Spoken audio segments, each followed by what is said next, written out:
Welcome to our channel யாதும் அறிவோம். இன்னைக்கு நாம பார்க்கக்கூடிய டாபிக் என்னன்னா, யார் மேலனா நமக்கு கோபம் வந்துச்சுன்னா அவங்க கிட்ட எப்படி சண்டை போடுவோம். ஆனா அந்த காலத்துல ரொம்ப நாகரிகமா அவங்கள திட்டவும் செஞ்சு அவங்க கேட்கறதுக்கான விடையும் சொல்லி ஒரு அற்புதமான ஒரு சண்டையா நடத்தியிருக்காங்க ஔவையாரும் கம்பரும். என்னன்னு தெரிஞ்சுக்கலாம் வாங்க. கம்பர் ஔவையார் கிட்ட கேட்ட விடுகதை என்னன்னா, ஒரு காலடி நாலிலை பந்தலடி அப்படின்னா ஒரு தண்டிலே 4 இலைகள் கொண்டுள்ளது எது அப்படின்னு கேட்டாரு. கேள்வி மட்டும் இல்லைங்க, கூடவே ஔவையார அவமரியாதையா டி அப்படின்னு சொல்லிட்டாரு. கோவம் வந்துருச்சு ஔவையாருக்கு. எப்படி பதில் சொல்லியிருக்காங்கன்னு பாருங்களேன். எட்டேகால் லட்சணமே யமனேறும் பரியே மட்டில் பெரியம்மை வாகனமே முட்டமேல் கூரையில்லா வீடே குலராமன் தூதுவனே ஆரையடா சொன்னாயடா. தூய தமிழ்ல அழகான சொற்கள்ல ஔவையார் கம்பரை திட்டிருக்காங்கங்க. என்னன்னு சொல்லியிருக்காங்கன்னு பார்க்கலாம்.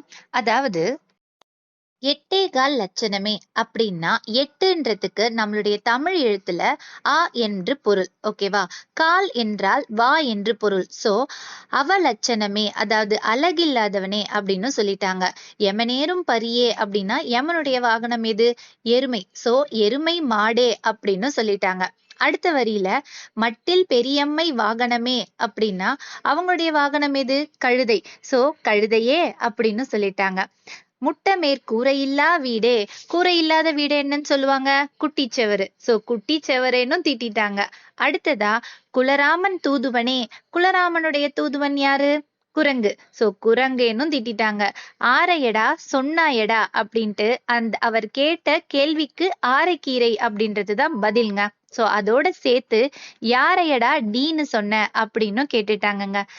கூடவே அவங்கள டீன் சொன்னதுக்கு பதிலடியா டான்னு சொல்லிட்டாங்க.